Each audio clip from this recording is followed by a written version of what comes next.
Hey everyone, Doug with Impart DNA. Today I've got another Saberforge review for you. This is a Saberforge Progenitor Eco Saber. I got this in my first scratch and dent, and I think it was a great pull for a scratch and dent, and I'm actually giving this lightsaber away. So I'm giving away a whole bunch of stuff. I've got 3 3D printed Christmas ornaments, 9 blade plugs, and 2 lightsabers that I'm giving away between now and the next 2,000 subscriptions. So subscribe, make your subscriptions public, and like and comment on this video and all of my giveaway videos for a chance to win any of this stuff, including this lightsaber. So let's get started with the numbers.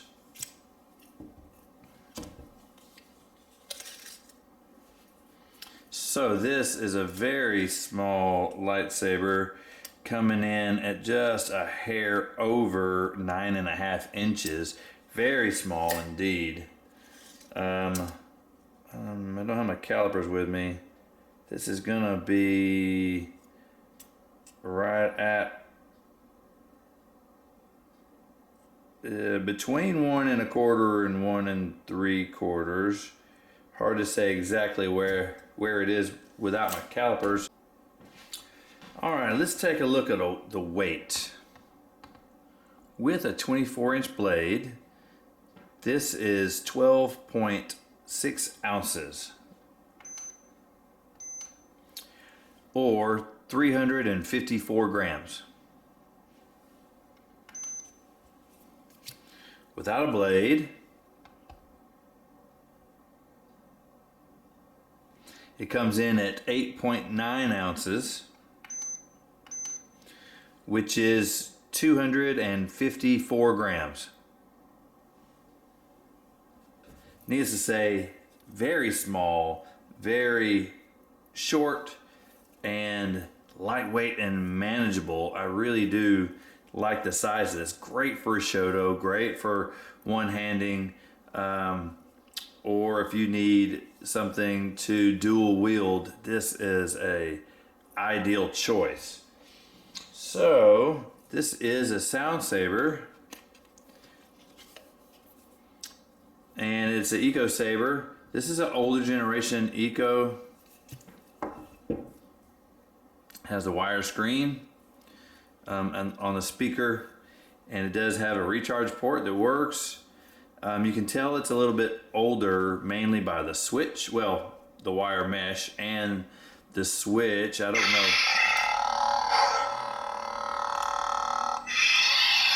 I don't know which generation Eco this is, but it must be pretty early. I think within the first 2 or 3 generations, because it has this plastic Saberforge switch head. The button on it is plastic, and if this looks familiar, it should. It looks very much like the plastic kill keys that come with Saberforge lightsabers. So this, laser etched design in plastic, really easy to do. But nonetheless, I still think this was cool out of a scratch and dent. So certainly if you're buying an Eco Saber now, this would not be my first choice. To contrast this, check out my video where I unboxed and did a review on my Eco Fallen lightsaber, and for the same amount of money, this just isn't what I would be interested in. If I can get that Fallen Eco, which I think for the money is an outstanding value. The Eco Sabers now have cores, and when you add the fact that you can drop in any LGT into an Eco Saber now, that's what I would do. But this is still not a bad little saber. I really do like it. It's just the switch. I accidentally hit it all the time. You accidentally hit it and it comes on. All right, so starting at the pommel, it is simple, but I like it. And these little cutouts don't go all the way through. They are not sound vents, so all the sound just comes from the mesh on the bottom here. We do have a recharge port, and we have the black faux leather wrap on here, which I like just fine. It looks fine to me. It's good for grip. My only complaint about the faux leather wrap is right here on the edge.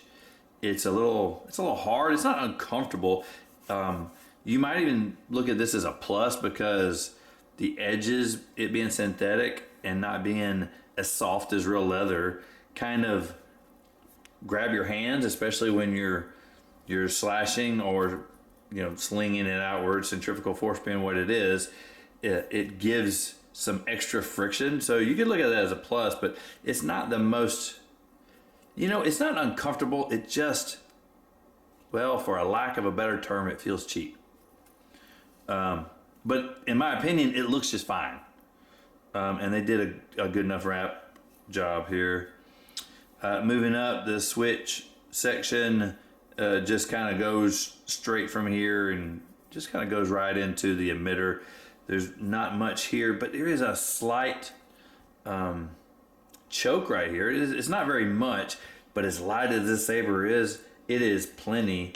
I've been using a 24-inch blade on here, and it's almost like nothing. I mean, I've said that sabers are fast in the past, and certainly some are faster than others, but nothing beats this for speed with this diminutive size, lightweight, combined with a 24-inch blade.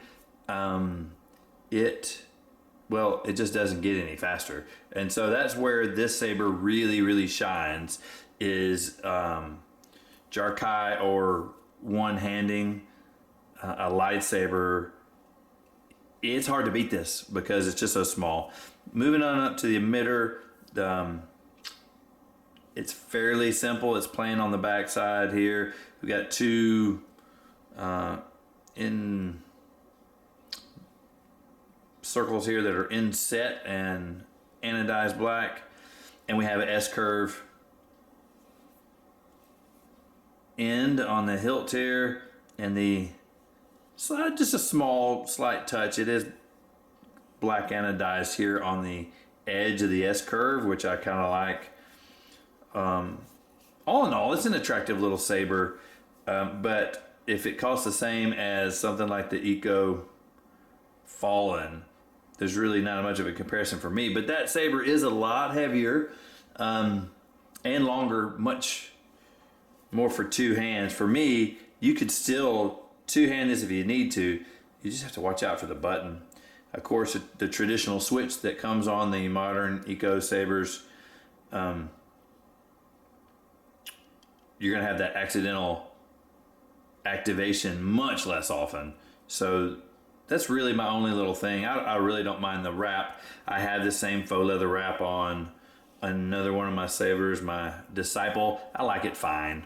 But I think where this lightsaber really shines,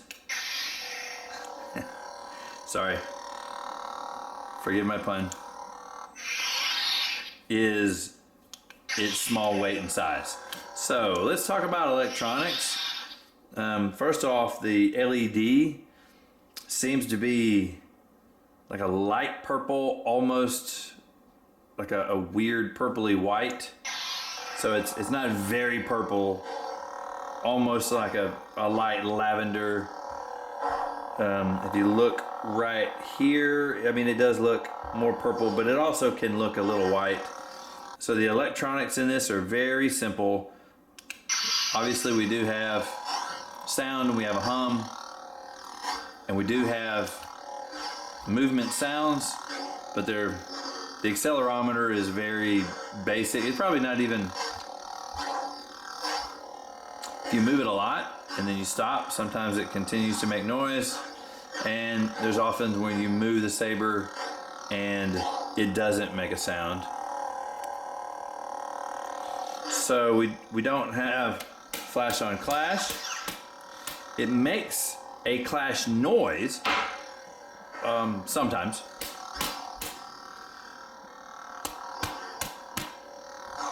Not that often. But it does have lockup, so if you double tap the button,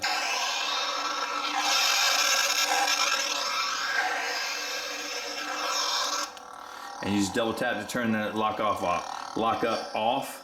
And besides the slash noises and the occasional clash noise and the lockup, that does it for electronic features.